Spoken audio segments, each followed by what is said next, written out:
যুক্তরাষ্ট্রের শিকাগোতে জন্মগ্রহণ করা চিকিৎসক শ্যাম তিনি শহরের একটি হাসপাতালের সার্জন হিসেবে কাজ করেন। গাজায় থাকাকালীন তিনি ভিডিও ডায়েরি রেখেছিলেন এবং অভিজ্ঞতাগুলো চিত্রায়ন করেছিলেন। ফিলিস্তিন আমেরিকান ব্রিজেন এনজিওর হয়ে মার্চ এবং এপ্রিলে 2 সপ্তাহ ধরে তিনি গাজার হাসপাতালে কাজ করেছেন। সেখানে মারাত্মক আহত রোগী ছাড়া সবকিছুরই অভাব ছিল। যেদিন তিনি গাজায় প্রবেশ করেন সেদিনই তিনি সেখানে তীব্র খাদ্য সংকট দেখতে পান। শ্যাম বলেন, আমরা যে গাড়িতে ছিলাম তার উপর ক্ষুধার্ত লোকেরা ঝাঁপিয়ে পড়ছিল। আমাদের ড্রাইভার তা ঠিক পেয়ে গাড়ি না থামিয়ে চালাতে থাকেন, কারণ গাড়ি থামালে লোকেরা ঝাঁপিয়ে পড়ত।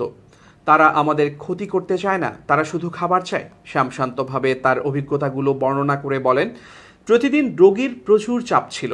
তার উপর চিন্তা করতে হতো কাকে বাঁচানো যেতে পারে, কার আশা ছেড়ে দেয়াই উত্তম। হাসপাতালের মেঝেতে শুয়ে থাকা রোগীর রক্ত, ফেলে দেয়া ব্যান্ডেজ, বেদনা আর শোকার্ত স্বজনদের কান্নায় বাতাস ভারী হয়ে উঠত। এই ধরনের ভয়ঙ্কর স্মৃতি মুছে ফেলা যাবে না কখনো। শ্যাম আরও বলেন, আমি এখনো সব রোগীর কথা ভাবি যাদের আমি চিকিৎসা দিতে পেরেছি। এখনো সেখানে থাকা সব ডাক্তারদের কথা ভাবি। চলে আসার সময় একটু অপরাধবোধ এবং লজ্জাও পাচ্ছিলাম, কারণ সেখানে অনেক কিছু করা দরকার। আপনি এমন লোকদের কাছ থেকে দূরে চলে যাচ্ছেন যেখানে এখনো তারা আছেন এবং এখনো ভুগছেন। গাজায় 2 বছরের কম বয়সী প্রায় 30% শিশু তীব্রভাবে অপুষ্টিতে ভুগছে বলে জানা গেছে এবং উত্তর গাজায় 70% জনসংখ্যা বিপর্যয়কর ক্ষুধার মুখোমুখি বলে জাতিসংঘ জানিয়েছে। শ্যাম আত্তারের মনে পড়ে 32 বছর বয়সী এক নারী গুরুতর অপুষ্টিতে ভুগছিলেন। তার সঙ্গে আরও আছেন তার ছেলে, তার মা এবং বাবা। ওই নারীকে বাঁচানোর জন্য সিপিআর দেয়া হচ্ছিল, কিন্তু তার হৃৎপিণ্ড সাড়া দেয়নি, তাকে বাঁচানোও যায়নি। শ্যাম বলেন, যুবতী এক মা একটি বেঞ্চে শুয়েছিলেন, তার বাঁ হাত মেঝেতে ঝুলছে। মৃত্যুর ঠিক আগের মুহূর্ত এটি। রুম জুড়ে একজন নার্স তার কান্নারত মাকে সান্ত্বনা দিচ্ছিলেন। সেখানে 7 বছর বয়সী ছোট্ট মেয়ে জেনা আয়াদও ছিল, শুধু কঙ্কাল এবং হাড় তার শরীরে। জেনা যুদ্ধে আঘাত পেয়েছিল এবং মারাত্মক অপুষ্টিতে ভুগছিল, যে রোগের নাম সিস্টিক ফাইব্রোসিস।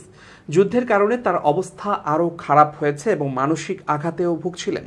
শ্যাম বলেন, তার দল যখন দক্ষিণ গাজায় ফিরে যাওয়ার জন্য প্রস্তুতি নিচ্ছিলেন, জেনার মা তার কাছে আসেন। তাকে বলেন, আমি ভেবেছিলাম আমরা তোমার সঙ্গে যাচ্ছি, কি হচ্ছে, তুমি কেন যাচ্ছ আর আমরা থাকবো। শ্যামকে ব্যাখ্যা করতে হয়েছিল যে দক্ষিণের এই গাড়িবহরটি শুধু জ্বালানি এবং খাবার সরবরাহের জন্য অনুমোদিত হয়েছিল, রোগীদের বহন করার জন্য নয়। কিন্তু যাওয়ার আগে শ্যাম ও তার সহকর্মীরা প্রয়োজনীয় কাগজপত্র পূরণ করে জেনাকে অন্য হাসপাতালে পাঠাতে বলেন, কিন্তু সময় লাগবে। শ্যাম যখন জেনার মায়ের সঙ্গে কথা বলতে গিয়েছিলেন তখন অন্যান্য মা তা লক্ষ্য করেছিলেন। তিনি বলেন, সমস্যা হলো এটি খোলা রুম, একটি রুমে 10 জন রোগী থাকতে পারে।